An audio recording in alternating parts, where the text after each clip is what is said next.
Hello friends, good morning. कैसे हैं आप सब? आशा करते हैं आप सब अच्छे होंगे। तो फ्रेंड्स, जैसा कि आप सब जानते हैं कि हम सब पढ़ रहे हैं एनसीईआरटी हिस्ट्री क्लास 8th, हमारे अतीत पार्ट 3rd। और हमारे अतीत पार्ट 3rd में हम पढ़ेंगे तीसरा चैप्टर। इस चैप्टर का नाम है कि ग्रामीण क्षेत्र पर शासन चलाना। यह हमारा तीसरा चैप्टर है हमारे अतीत पार्ट 3rd का। हम अ, हमारे अतीत पार्ट 3rd में मॉडर्न इंडिया के बारे में पढ़ रहे हैं। तो चलिए शुरू करते हैं। ग्रामीण क्षेत्र पर शासन चलाना। तो ग्रामीण क्षेत्र पर शासन किस प्रकार से चलाया जाता था उसके बारे में जानेंगे। तो चलिए शुरू करते हैं। कंपनी दीवान बन गई। यहाँ पे देखिए कि कंपनी जो है वह दीवान बन गई।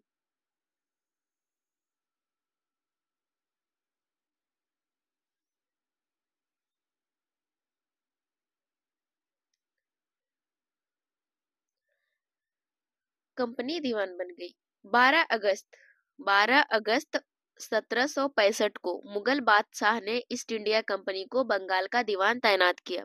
इस बात की पूरी संभावना है कि यह घटना मुट्ठी भर अंग्रेजों और हिंदुस्तानियों की मौजूदगी में रॉबर्ट क्लाइव के तंबू में घटी होगी। लेकिन ऊपर दिए गए चित्र में इस घटना को एक भव्य समारोह के रूप में दिखाया गया है। यह चित्र उस चित्रकार ने बनाया है जिसे रॉबर्ट क्लाइव ने अपने जीवन की यादगार घटनाओं को चित्रित करने का जिम्मा सौंपा था। बंगाल की दीवानी हाथ आ जाना अंग्रेजों के लिए निश्चय ही एक बड़ी घटना थी। दीवान के तौर पर कंपनी अपने नियंत्रण वाले भूभाग के आर्थिक मामलों की मुख्य शासक बन गई थी। अब उसे अपनी जमीन का शासन चलाने और आमदनी को व्यवस्थित करने का रास्ता ढूंढना था। इसके लिए उसे एक ऐसा रास्ता ढूंढना था जिससे कंपनी के बढ़ते खर्चों को पूरा करने के लिए काफी आमदनी जुटाई जा सके। एक इन लोगों के लिए रास्ता चाहिए था कि किस प्रकार से जो कंपनी थी उसकी आमदनी के लिए हमें कौन सा रास्ता अपनाना है, उसके बारे में लोग सोच रहे थे। और एक ऐसा काम करना चाह रहे थे जिससे कि कंपनी का जो है आमदनी चल सके, आमदनी जुटाई जा सके।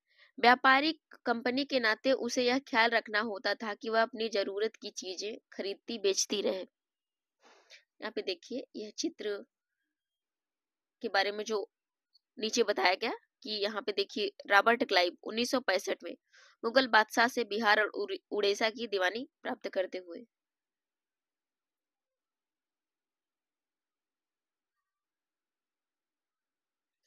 अब आगे देखते हैं। समय के साथ कंपनी को यह भी समझ में आने लगा कि उसे सावधानी के साथ आगे बढ़ना होगा। हमारी ताकत होने की वजह से उसे उन लोगों को भी अभी भी काफी ताकत और सम्मान था जो लोग स्थानीय सत्ता में रह चुके थे। उन्हें नियंत्रित करना तो जरूरी था, लेकिन उन्हें खत्म किया जा सकता था।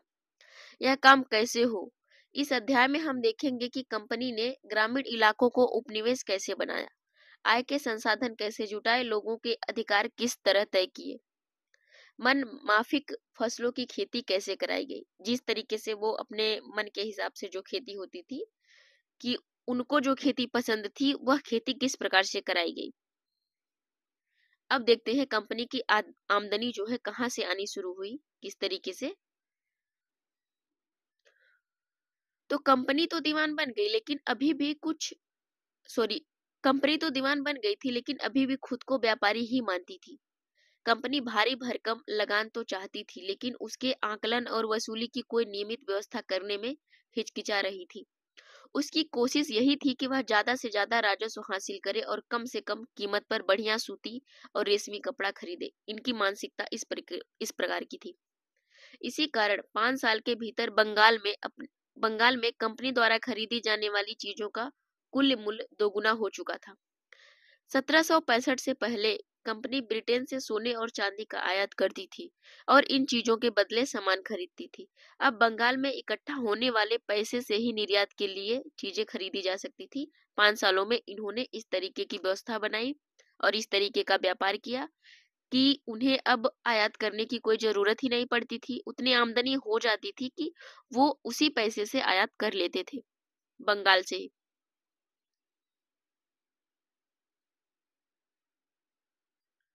जल्दी ही यह जाहिर हो गया कि बंगाल की अर्थव्यवस्था एक गहरे संकट में फंसती जा रही है। कारीगर गांव छोड़कर भाग रहे थे क्योंकि उन्हें बहुत कम कीमत पर अपनी चीजों को जबरन बेचनी पड़ती थी। किसान अपना लगान नहीं चुका पा रहे थे। कारीगर का उत्पादन गिर रहा था और खेती चौपट होने की दिशा में बढ़ रही थी।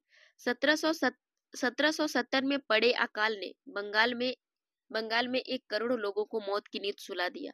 इस अकाल में लगभग 1/3 आबादी समाप्त हो गई। अब खेती में सुधार की जरूरत थी। किस तरीके से सुधार में जरूरत की गई? अगर अर्थव्यवस्था संकट में थी तो क्या कंपनी अपनी राजस्व आय के बारे में अस्वस्थ रह सकती थी? कंपनी के ज्यादातर अफसरों को यह लगने लगा था कि जमीन में निवेश करना और खेती में सुधार लाना जरूरी था। स्थिति इस तरीके से अब सुधार में आएगी। यह काम किस तरह किया जा सकता था? इस सवाल पर 2 दशकों तक बहस चली। आखिरकार कंपनी ने 1793 में अस्थायी बंदोबस्त लागू किया। बंदोबस्त की शर्तों के हिसाब से राजाओं और तालुकदारों को जमीनों के रूप में मान्यता दे दी गई। उन्हें किसानों से लगान वसूलने और कंपनी को राजस्व चुकाने का जिम्मा सौंप दिया गया। तो जो अस्थायी बंदोबस्त है वह 1793 में अस्थायी बंदोबस्त लागू किया गया। तो यह आपका एक फैक्ट है, इसको याद कर लीजिएगा। वसूलने का जिम्मा सौंप दिया गया। जो यह जिम्मा था, यानी जो अस्थायी बंदोबस्त था, यह जो जिम्मा सौंपा गया था वह जमींदारों को सौंपा गया था कि आप हमें राजस्व वसूल कर हमारे हवाले करेंगे, यानी कंपनी के हवाले करेंगे जो जमींदार थे। अब आगे देखते हैं। उनकी ओर से चुकाई जाने वाली राशि अस्थायी रूप से तय कर दी गई थी, यानी एक राशि तय कर दी गई थी, कितना आप हमें चुका देंगे, उसके बाद जितना बचेगा वो जमींदारों का हो जाता था। तो ये जो अस्थायी बंदोबस्त था, इसके माध्यम से जमींदारों का काफी हद तक फायदा हुआ। उनको देने के बाद जो बचता था वह किसानों से हड़प लेते थे, उनका हिस्सा हो जाता था। अब आगे देखते हैं। इसका मतलब यह था कि भविष्य में कभी भी इसमें इजाफा नहीं किया जा सकता था। अंग्रेजों को लगता था कि इससे उन्हें नियमित रूप से राजस्व मिलता रहेगा, ऐसा वह लोग सोचते थे। अब देखिए समस्या आगे और आ जाती है। मिलता रहेगा और जमींदारों को जमीन सुधारने के लिए खर्च करने का प्रोत्साहन मिलेगा। उन्हें लगता था कि केवल राज्य की ओर से राजस्व मांग बढ़ने वाली नहीं थी, इसलिए जमींदार बढ़ते उत्पादन बढ़ते उत्पादन से फायदे में रहेंगे। अब देखिए क्या मन में आने लगा कि राज्य की ओर से राजस्व की मांग बढ़ने वाली नहीं थी, इसलिए जमींदार बढ़ते उत्पादन से फायदे में रहेंगे। अब यहाँ पे देखिए कि एक चित्र दिया हुआ है, चित्र संख्या 2। तो बंगाल स्थित मुर्शिदाबाद का एक साप्ताहिक हाट है, यानी बाजार। ग्रामीण इलाकों के किसान और कारीगर अपनी चीजें बेचने और जरूरत की चीजें खरीदने के लिए नियमित रूप से बाजारों में आते थे। आर्थिक संकट के समय इन बाजारों पर बहुत बुरा असर पड़ा था। यह देखिए, यह है वह बाजार। अगला चित्र है, देखिए चित्र नंबर 3। Charles Cornwallis. जिस समय अस्थायी बंदोबस्त लागू किया उस समय कार्नवालिस बंगाल का गवर्नर जनरल था। 1793।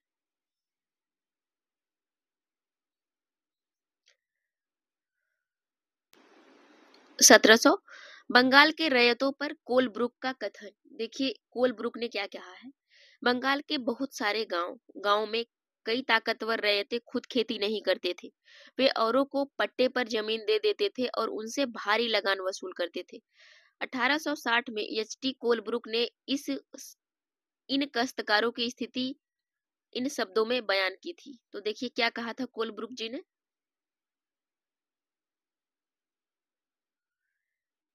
बटाई की भारी शर्तों और मवेशियों, बीज, आजीविका व कर्जों के बदले बेगारी से दबे ये काश्तकार खुद को कर्ज से कभी बाहर नहीं निकाल सकते। जब उन्हें जीने जीने को भी पूरा नहीं मिलता तो ऐसे भयानक हालात में वे दिल लगाकर काम कैसे कर सकते हैं? न ही उन्हें अपनी हालात सुधारने की उम्मीद दिखाई देती है, न ही अपनी स्थिति।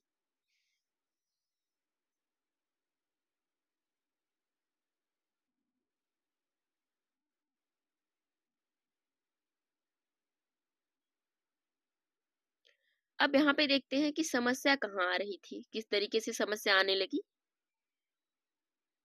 समस्या, मगर अस्थायी बंदोबस्त में भी समस्या पैदा कर दी। कंपनी के अफसरों ने पाया कि अभी भी जमींदार जमीन में सुधार के लिए खर्चा नहीं कर रहे थे। असल में कंपनी ने जो राजस्व तय किया था वह इतना ज्यादा था कि उसको चुकाने में जमींदारों को भारी परेशानी हो रही थी। जो जमींदार राजस्व चुकाने में विफल हो जाता था उसकी जमींदारी छीन ली जाती थी। बहुत सारी जमींदारियों को कंपनी बकायदा नीलाम कर चुकी थी। स्थिति इस तरीके से आने लगी, खराब होने लगी। 19वीं सदी के दशक तक हालात बदल चुके थे। बाजार में कीमतें बढ़ी, धीरे धीरे खेती का विस्तार होने लगा। इससे जमींदारों को आमदनी में तो सुधार आया, लेकिन कंपनी को कोई फायदा नहीं हुआ, क्योंकि कंपनी तो हमेशा के लिए राजस्व तय कर चुकी थी। अब जब वह राजस्व में वृद्धि नहीं कर पाई थी, अब वह राजस्व में वृद्धि नहीं कर सकती थी, क्योंकि वृद्धि वो राजस्व में तय कर चुकी थी, इसलिए वह वृद्धि नहीं कर सकती थी। अब देखिए समस्या किस तरीके से और आगे बढ़ती है। लेकिन जमींदारों को अभी भी जमीन की बेहतरी में कोई दिलचस्पी नहीं थी। उनमें से तो कुछ बंदोबस्त के शुरुआती सालों में ही अपनी जमीन गंवा चुके थे। जो बच्चे बच गए थे उन्हें भी परेशानी और निवेश का खतरा उठाए उठाए आमदनी की उम्मीद दिखाई दे रही थी। जब तक जमींदार किसानों को जमीन देकर उनसे लगान वसूल करते करते थे, उन्हें जमीन में सुधार की परवाह नहीं थी। दूसरी तरफ गांव में किसानों को यह व्यवस्था बहुत दमनकारी दिखाई दी। किसानों को जो लगान चुकाना था वह बहुत ज्यादा और जमीन पर उसका अधिकार सुरक्षित नहीं था। लगान चुकाने के लिए अक्सर महाजन से कर्जा लेना पड़ता था। अगर वह लगान नहीं चुका पाता तो उसे पुश्तैनी जमीन से बेदखल कर दिया जाता था। एक नई व्यवस्था, 19वीं सदी की शुरुआत में ही कंपनी के बहुत सारे अधिकारियों को इस बात का यकीन हो चुका था कि राजस्व बंदोबस्त में दोबारा बदलाव लाना जरूरी है। जब कंपनी को शासन, व्यापार के अपने खर्चे को चलाने के लिए और पैसे की जरूरत हो तो वह स्थायी रूप से राजस्व तय करके काम कैसे चला सकती है। यहाँ से देखिए अब एक और नई व्यवस्था की शुरुआत होगी, कर सकती है। बंगाल प्रेसिडेंसी के उत्तर पश्चिम प्रांतों यानी इस इलाके का ज्यादातर हिस्सा अब उत्तर प्रदेश में है प्रेजेंट टाइम में, के लिए हॉल्ट मैकेंजी नामक अंग्रेज ने एक नई व्यवस्था तैयार की, जिसे 1822 में लागू किया गया। मैकेंजी को विश्वास था कि उत्तर भारतीय समाज में गांव एक महत्वपूर्ण सामाजिक संस्था है, उसको बचाए रखना चाहिए। उसके आदेशों पर कलेक्टरों ने गांव-गांव का दौरा किया, जमीन की जांच की, खेतों को मापा, विभिन्न समूहों के रीति रिवाजों को दर्ज किया। गांव के एक एक खेत के अनुमानित राजस्व को जोड़कर हर गांव या ग्राम समूह, जिसे महाल कहते हैं, ग्राम समूह को महाल कहते हैं, से वसूल होने वाले राजस्व का हिस्सा लगाया जा सकता था। इस राजस्व को अस्थायी रूप से तय नहीं किया गया, बल्कि उनमें समय समय पर संशोधन की गुंजाइश रखी गई थी। राजस्व इकट्ठा करने और उसे कंपनी को अदा करने का जिम्मा जमींदार की बजाय गांव के मुखिया को सौंप दिया गया। इस व्यवस्था को महालवारी व्यवस्था किया गया। यह किसके द्वारा कब लाया गया था? तो ये लाया गया था 1822 में। किसके द्वारा लाया गया था? तो हाल्ट मैकेंजी के द्वारा। हाल्ट मैकेंजी के द्वारा लाया गया था। तो इसको क्या कहते हैं? महालवारी बंदोबस्त। यह क्या था? यह अस्थायी नहीं था, इस बात को ध्यान में रखिएगा आप सब। अब देखते हैं एक लास्ट व्यवस्था आती है जिसे हम मुनरो व्यवस्था कहते हैं। मुनरो व्यवस्था, तो देखते हैं ये मुनरो व्यवस्था क्या है। ब्रिटिश नियंत्रण वाले दक्षिण भारत के इलाकों में भी अस्थायी बंदोबस्त की जगह नई व्यवस्था अपनाने का प्रयास किया जाने लगा। वहां जो नई व्यवस्था विकसित हुई उसे रैयतवार या रैयतवारी नाम दिया गया। कैप्टन अलेक्जेंडर रीड ने टीपू सुल्तान के साथ चले युद्धों के बाद कंपनियों द्वारा कब्जे में लिए गए कुछ इलाकों में इस व्यवस्था को आजमा कर भी देख लिया था। टॉमस मुनरो ने इस व्यवस्था को विकसित किया और धीरे धीरे पूरे दक्षिण भारत में यही व्यवस्था लागू हो गई। यह जो व्यवस्था थी टॉमस मुनरो ने दिया था। रीड और मुनरो को लगता था कि दक्षिण भारत में परंपरागत जमींदार नहीं थे, इसलिए उनका तर्क था कि उन्हें सीधे किसानों से ही बंदोबस्त करना चाहिए, जो पीढ़ियों से जमीन पर खेती करते चले आ रहे थे। अब बिचौलियों को बिल्कुल हटा दिया गया। अब यहाँ पे डायरेक्ट जो है किसानों से राजस्व वसूल की जाने लगी।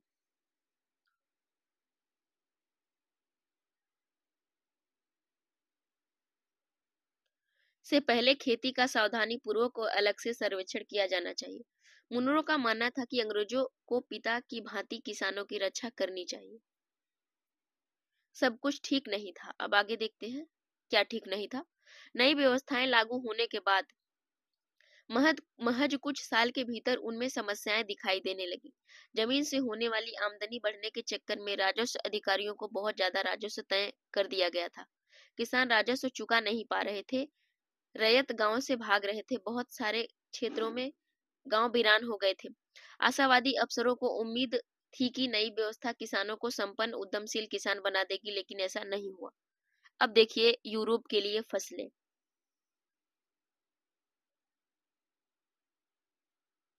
यूरोप के लिए फसलें। अंग्रेजों ने यह भी महसूस किया था कि ग्रामीण इलाके न केवल राजस्व प्रदान कर सकते हैं, बल्कि यूरोप की जरूरतों के हिसाब से फसलें भी पैदा की जा सकती हैं। 18वीं सदी के आखिरी तक कंपनी ने अफीम और नील की खेती पर पूरा जोर दे दिया था। इसके बाद लगभग 150 साल तक अंग्रेज देश के विभिन्न भागों में किसी न किसी फसल के लिए किसानों को मजबूर करते रहे। बंगाल में पटसन, असम में चाय, संयुक्त प्रांत वर्तमान उत्तर प्रदेश में गन्ना, पंजाब में गेहूं, महाराष्ट्र व पंजाब में कपास, मद्रास में चावल। यह कैसे किया गया? अंग्रेजों ने अपनी जरूरत की फसलों की खेती को फैलाने के लिए कई तरीके अपनाए। आइए हम इस तरह की फसल उत्पादन और ऐसी पद्धति को अच्छी तरीके से समझें।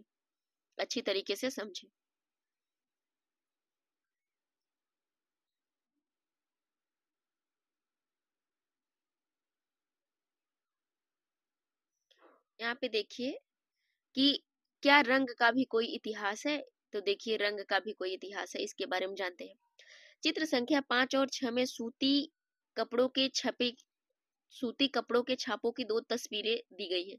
बाईं तरफ चित्र संख्या 5 तस्वीर भारत के आंध्र प्रदेश के बुनकरों द्वारा बनाए गए कलमकारी छापे दिखाई दे रहे हैं। दूसरी तरफ ब्रिटेन के प्रसिद्ध कवि कलाकार, यहाँ पे देखिए कलाकार मारिस द्वारा बनाए गए फूल वाले छापे हैं। दोनों छापों में एक बात समान है, दोनों में ही गहरे नीले रंग का इस्तेमाल किया गया है। इसे आमतौर पर नील कहा जाता है। क्या आप जानते हैं यह रंग किस तरह पैदा किया गया था? इसका भी एक इतिहास रहा होगा, देख लेंगे आगे भी। देखिए इन छापों को आपने जो नीला रंग दिखाई दे रहा नील नील नाम के एक पौधे से निकाला जाता था। इस बात की काफी संभावना है कि 19वीं सदी में ब्रिटेन के मारिस के छापों का इस्तेमाल किया गया नीला रंग भारत में उगने वाले नील के पौधों से तैयार किया गया होगा। उस समय भारत दुनिया में नील का सबसे बड़ा स्रोत था। तो यहाँ पे देखिए यह जो चित्र है।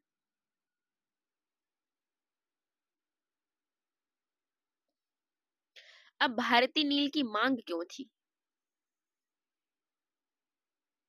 भारतीय नील की इतनी मांग आखिर क्यों थी, इसके बारे में हम देखते हैं क्यों थी। नील का पौधा मुख्य रूप से कटिबंधीय इलाकों में ही उगता है। 13वीं सदी तक इटली, फ्रांस, ब्रिटेन के कपड़ा उत्पादक कपड़ों की रंगाई के लिए भारतीय नील का इस्तेमाल कर रहे थे। उस समय भारतीय नील की बहुत थोड़ी मात्रा में ही यूरोप बाजारों में पहुंचती थी। उनकी कीमत भी बहुत ऊंची रहती थी, इसलिए यूरोपीय कपड़ा उत्पादों को बैंगनी और नीले रंग बनाने के लिए वोड और एक पौधे पर निर्भर रहना पड़ता था। वोट पौधा शीतोष्ण क्षेत्र में उगता है, इसलिए यूरोप में आसानी से मिल जाता था। उत्तरी इटली, दक्षिणी फ्रांस, जर्मनी और ब्रिटेन के कई हिस्सों में यह पौधा उगता था। नील के साथ प्रतिस्पर्धा से परेशान यूरोप के वोड उत्पादकों ने अपनी सरकारों पर दबाव डाला कि वे नील के आयात पर पाबंदी लगा दें। अब देखिए आगे। मगर कपड़े को रंगने वाले तो नील को ही पसंद करते थे। नील से बहुत चमकदार नीला रंग मिलता था, जबकि वोट से मिलने वाला रंग बेजान और फीका होता था। 17वीं सदी तक आते आते यूरोपीय कपड़ा उत्पादकों ने नील के आयात पर लगी पाबंदी में ढील देने के लिए अपनी सरकारों को राजी कर लिया।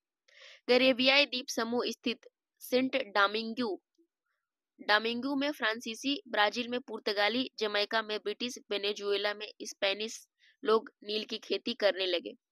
उत्तरी अमेरिका के भी बहुत सारे भागों में नील के बागान सामने आ गए। इस तरीके से नील की खेती होने लगी। अब आगे देखते हैं। 18वीं शताब्दी के आखिरी तक भारतीय नील की मांग और बढ़ गई।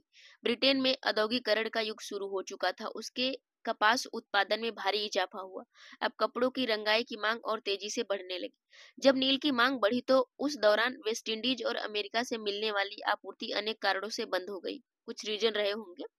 तो 1783 से 1789 के बीच बीच दुनिया का नील उत्पादन आधा रह गया। ब्रिटेन के रंगरेज अब नील की आपूर्ति के लिए बेचैनी से किसी और स्रोत की तलाश कर रहे थे। यह नील कहाँ से मिल सकता था? तब उन्हें एक बेटर ऑप्शन मिला, भारत। यहाँ पे नील की खेती शुरू कर दी गई।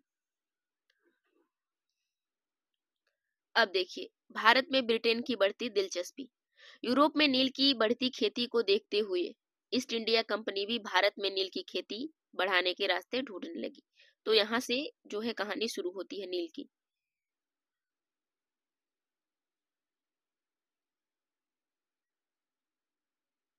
अब देखिए आगे देखते हैं। यहाँ पे देखिए एक चित्र है। आगे देखते हैं कि 18वीं सदी के आखिरी दशक से ही बंगाल में नील की खेती तेजी से फैलने लगी थी। बंगाल में पैदा होने वाला नील दुनिया के बाजारों में छा गया था। 1788 में ब्रिटेन द्वारा आयात किए गए नील में भारतीय नील का हिस्सा केवल 30% था।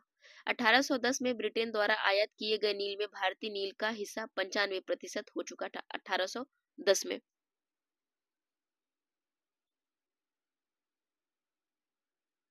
जैसे जैसे नील का व्यापार और फैला, कंपनी के अफसर और व्यावसायिक एजेंट नील के उत्पादन में पैसा लगाने लगे। समय बीतने के साथ कंपनी के बहुत सारे अधिकारियों ने नील के अपने कारोबार पर ध्यान देने के लिए अपनी नौकरियां छोड़ दी। भारी मुनाफे की उम्मीद में स्कॉटलैंड और इंग्लैंड के बहुत सारे लोग भारत आए। उन्होंने नील के बागान लगा लिए।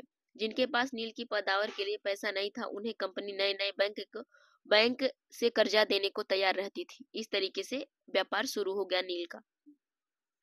अब देखिए यहाँ पे देखिए एक चित्र है।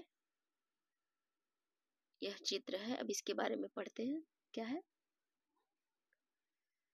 यहाँ पे देखिए ये सेंट डोमिंगो में गुलामों की बगावत, अगस्त 1791 में जनवरी के स्कूल स्कूह दुलहस्की का चित्र।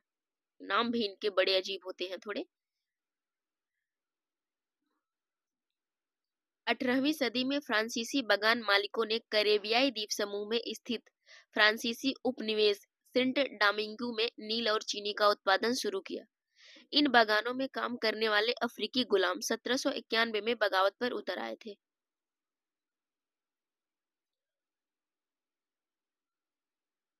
उन्होंने बागान जला दिए और अपने धनी मालिकों को मार डाला। 1792 में फ्रांस ने अपने उपनिवेशों में दास प्रथा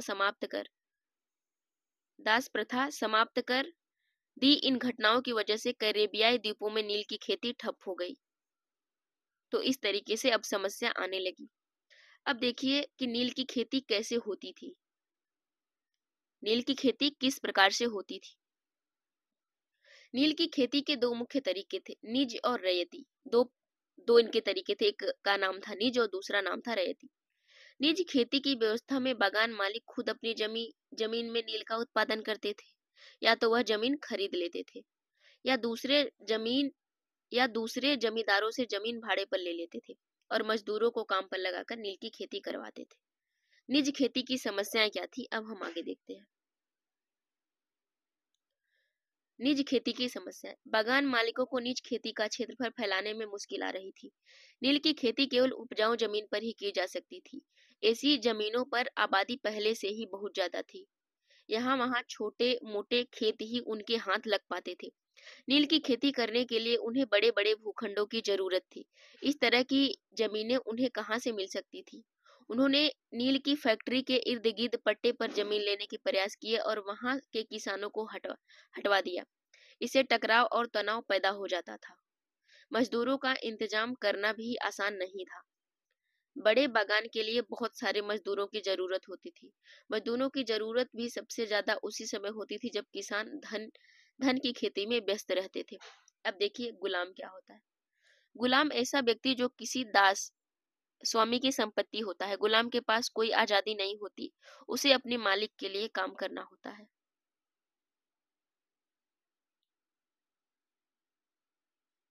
अब आगे देखते हैं। बड़े पैमाने पर बड़े पैमाने पर निज खेती के लिए बहुत सारे हल बैलों की जरूरत थी। 1 बीघा नील की खेती के लिए 2 हल चाहिए होते थे। इसका मतलब यह है कि अगर किसी बागान मालिक के पास 1000 बीघा जमीन है तो उसे 2000 बैलों की जरूरत पड़ती। हलों को खरीदना और उनका रख रखाव एक बड़ी समस्या थी। किसानों से भी हल नहीं मिल सकते थे। उन्हें अपने लिए इन चीजों की जरूरत होती थी। जिस समय नील उत्पादकों की जरूरत होती थी उसी समय किसानों के हल बैल भी चावल के खेतों में व्यस्त रहते थे। 19वीं सदी के आखिरी तक बागान मालिक निज खेती का क्षेत्रफल फैलाने में हिचकिचाते थे। इस व्यवस्था के तहत नील की पैदावार 15-25% से भी कम जमीन पर आती थी। बाकी जमीन रैयती व्यवस्था के अंतर्गत आती थी। अब यहाँ पे देखिए एक माप है, ये बीघा अक्सर जमीन के लिए यूज किया जाता है। तो जमीन की एक माप है। ब्रिटिश शासन से पहले बीघे का आकार अलग अलग होता था। बंगाल में अंग्रेजों ने इसका क्षेत्रफल करीब 1/3 एकड़ तय कर दिया। 1/3 एकड़।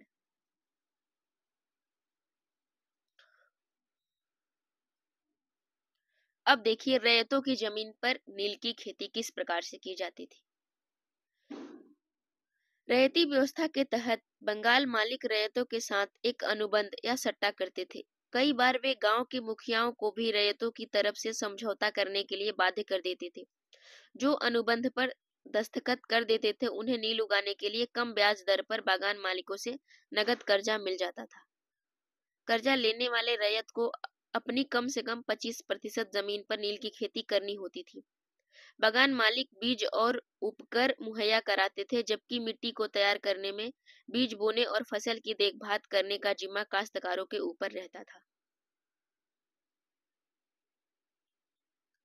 जब कटाई के बाद फसल बागान मालिकों को सौंप दी जाती थी तो रैयत को नया कर्जा मिल जाता था और वही चक्र दोबारा शुरू हो जाता था।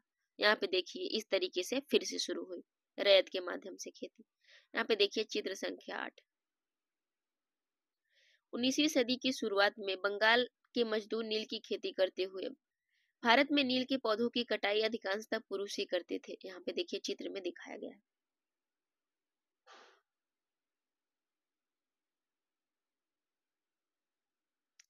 देखिए नील का उत्पादन कैसे होता था। अब आगे देखते हैं।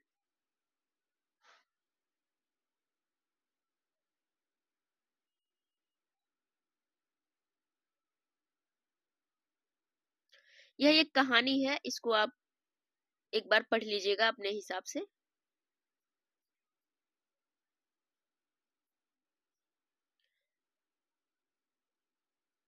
अब देखते हैं। जो किसान पहले से ही कर्जे से बहुत आकर्षित थे उन्हें जल्द ही समझ में आ गया कि यह व्यवस्था कितनी कठोर है।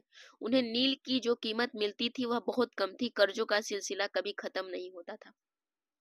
समस्याएं और भी थी। बागान मालिक चाहते थे कि किसान अपने सबसे बढ़िया खेतों में ही नील की खेती करे, लेकिन नील के साथ परेशानी यह थी कि उसकी जड़ें बहुत गहरी होती थी और मिट्टी की सारी ताकत खींच लेती थी। नील की कटाई के बाद वहां धान की खेती नहीं की जा सकती थी, यानी वहां की जो उर्वरक क्षमता थी वह खत्म हो जाती थी नील की खेती करने के लिए। और जहाँ पे सबसे अच्छी उर्वरक क्षमता होती थी, जो ब्रिटिश थे वो लोग वही नील उगाने के लिए प्रेरित करते थे या फिर उनको उकसाते थे, परेशान करते थे। अब देखिए नील विद्रोह और उसके बाद यही से जो होता है हमारा नील विद्रोह की शुरुआत यहीं से हो जाती है। तो आप सब नील के बारे में सारी चीजें अच्छे से पढ़ लिए होंगे, समझ में भी आ गया होगा, आशा करते हैं आप सबको। तो फ्रेंड्स जो हमारी एनसीईआरटी होती है वह हमारा जैसे होता नहीं घर बनाने के लिए एक नींव तैयार की जाती है। तो हमारे तैयारी में जो पहला जो सीढ़ी होती है चढ़ने के लिए या फिर नींव कह सकते हैं मकान बनाने के लिए, तो वह न्यू की ही काम करती है हमारी एनसीईआरटी। तो इससे आपका सारा कॉन्सेप्ट क्लियर हो जाएगा, ताकि अगर आपको इस स्टैंडर्ड बुक या फिर कोचिंग ज्वाइन करेंगे तो वहां आपको बहुत हेल्प मिलेगी, तो कोई शब्द आपको नया नहीं लगेगा। इसलिए वेरी इंपॉर्टेंट है एनसीईआरटी पढ़ना आपको, और जरूर तैयारी शुरुआत करने से पहले सिविल सर्विस की आपको पढ़नी चाहिए। तो देखते हैं नील विद्रोह और उसके बाद क्या हुआ।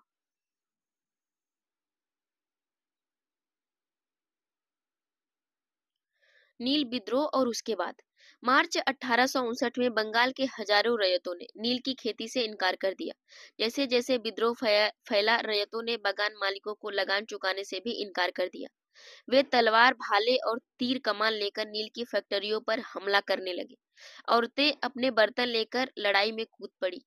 बगान मालिकों के लिए काम करने वालों का सामाजिक बहिष्कार किया गया। बगान मालिकों की तरफ से लगान वसूली के लिए अपने गुमास्ता एजेंटों की पिटाई की गई। रैयतों ने कसम खा ली थी कि न तो वो नील की खेती करेंगे, न ही कर्जा लेंगे, और न ही बगान मालिकों को लठियालों या लाठीधारी गुंडों से डरेंगे।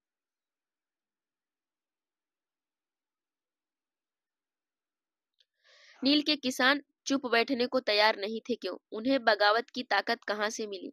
इसमें कोई शक नहीं थी कि नील की खेती अत्यंत दमनात्मक थी, लेकिन जो लोग दबे थे वे हमेशा बगावत नहीं करते, कभी कभी ही होता था।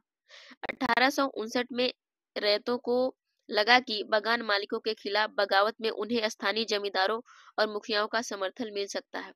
बहुत सारे गांवों में जिन मुखियाओं ने नील के अनुबंधों पर जबरन दस्तखत कराए गए थे, उन्होंने ही नील किसानों को इकट्ठा किया और लठियालों के साथ आमने सामने की लड़ाई लड़ी। कई स्थानों पर रैयतों को बगावत के लिए उकसाते हुए जमींदार खुद गांव-गांव घूमने लगे। जमींदार इस बात से परेशान थे कि बगान मालिकों की ताकत बढ़ती जा रही है और बगान मालिक जबरन लंबे समय के लिए उनसे जमीन ले लेते थे। तो जमींदारों की भी हालत बहुत खराब थी, इसलिए वह साथ दे रहे थे किसानों का। नील के किसानों को ये लग रहा था कि अंग्रेजी सरकार भी संघर्ष में उनका साथ देगी। 1857 के बाद ब्रिटिश सरकार एक और व्यापक विद्रोह के खतरे से डरी हुई थी। जब नील की खेती वाले जिलों में एक और बगावत की खबर फैली तो लेफ्टिनेंट गवर्नर, जिसका शासनकाल था 1859 की, सर्दियों के इलाकों का दौरा किया। रैयतों को लगा कि सरकार उनकी दुर्दशा से परेशान है। बरसात में मजिस्ट्रेट एस्ले ईडन ने एक नोटिस जारी किया। उसने कहा कि रैयतों को नील का अनुबंध मानने के लिए मजबूर नहीं किया जाएगा। इस नोटिस के आधार पर लोगों में यह खबर फैल गई। रानी विक्टोरिया ने नील की खेती न करने का, उनको समझ में आ गया था अब स्थिति क्या होने वाली है, तो उन्होंने न करने का हुक्म दे दिया कि अब खेती नहीं करना है। ईडन ईडन किसानों को शांत करने और विस्फोटक स्थितियों को नियंत्रित करने की कोशिश कर रहे थे। उनकी कार्रवाई को किसानों ने अपने विद्रोह का समर्थन मान लिया। जैसे जैसे विद्रोह फैला, कलकत्ता के पढ़े लिखे लोग भी नील झीलों की ओर चल पड़े। उन्होंने रैयतों की दुर्दशा, बगान मालिकों की ओर जबरदस्ती और अत्याचारी नील व्यवस्था के बारे में लिखा। कलकत्ता के लोगों ने। अब आगे देखते। इस बगावत से परेशान सरकार को बगान मालिकों की रक्षा के लिए सेना बुलानी पड़ी। नील उत्पादन व्यवस्था की जांच करने के लिए एक नील आयोग भी बना दिया गया। इस आयोग ने बगान मालिकों को दोषी पाया, जोर जबरदस्ती के लिए उनकी आलोचना की। आयोग ने कहा कि नील की खेती रैयतों के लिए फायदे का सौदा नहीं है। आयोग ने रैयतों से कहा कि वे मौजूदा अनुबंधों को पूरा करें, लेकिन आगे से वे नील की खेती करना बंद कर सकते हैं। इसी समय नील आयोग बनाया गया था। इस बगावत के बाद बगानों में नील का उत्पादन धाराशायी हो गया। इसके बाद बगान मालिक बिहार पर ध्यान देने लगे। 19वीं सदी के आखिरी में कृत्रिम रंगों का निर्माण होने लगा था। इससे उनका व्यवसाय भी बुरी तरीके से प्रभावित हुआ। फिर वे उत्पादन फैलाने में सफल रहे। जब महात्मा गांधी दक्षिण अफ्रीका से लौटे तो बिहार के एक किसान ने उन्हें चंपारण आकर नील नील किसान की दुर्दशा को देखने का न्योता दिया था। 1917 में महात्मा गांधी का यह नील दौरा बगान मालिकों के खिलाफ चंपारण आंदोलन की शुरुआत थी। यही था चंपारण जो आंदोलन हुआ था 1917 में हुआ था। यहाँ पे देखिए एक स्टेटमेंट है कि भीख मांग लूंगा परंतु नील नहीं उगाऊंगा। इस तरीके से स्टेटमेंट आने लगे। चांदपुर हरदी थाना के नील काश्तकार हाजी मुल्ला ने मंगलवार 5 जून 1860 को नील आयोग के सदस्यों से बात की। हाजी मुल्ला ने कुछ सवालों के जवाब इस तरीके से दिए।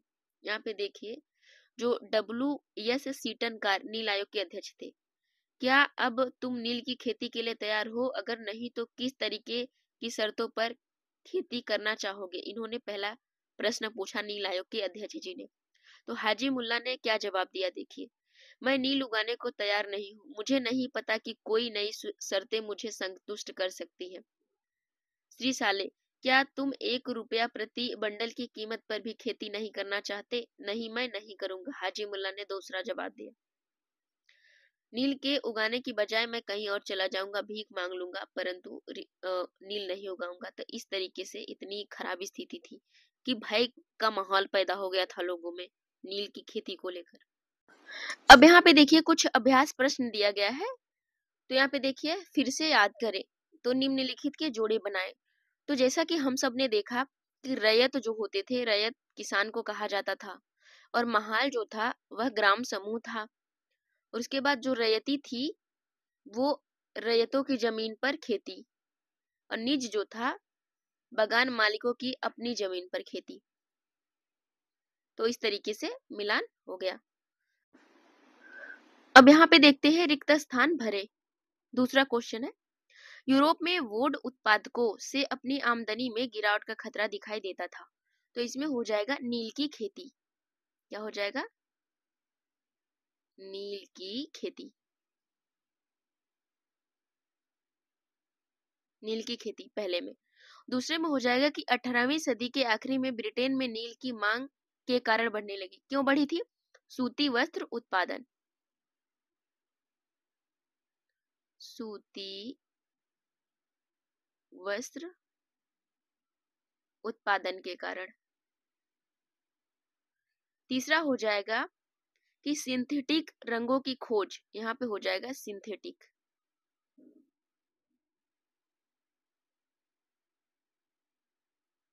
जो होता सिंथेटिक जो रंगों की खोज से नील की अंतर्राष्ट्रीय मांग पर बुरा असर पड़ा। चौथा है कि जो चंपारण आंदोलन जो हुआ था नील बगान मालिकों के खिलाफ हुआ था।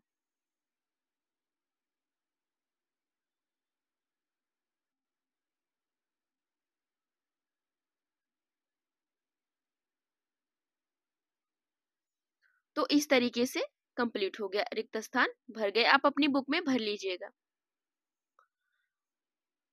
तो फ्रेंड्स, अगर आपको हमारा सेशन पसंद आ रहा है तो प्लीज हमारे चैनल को सब्सक्राइब कर दीजिए, अपने दोस्तों को शेयर भी कर दीजिए। अगर आपको नहीं पसंद आ रहा है तो हमें कमेंट बॉक्स में जरूर बताएं कि क्यों पसंद नहीं आ रहा है। तो मिलते हैं अब अगले चैप्टर में, अगले पार्ट में। Thank you so much. अपना ख्याल रखें।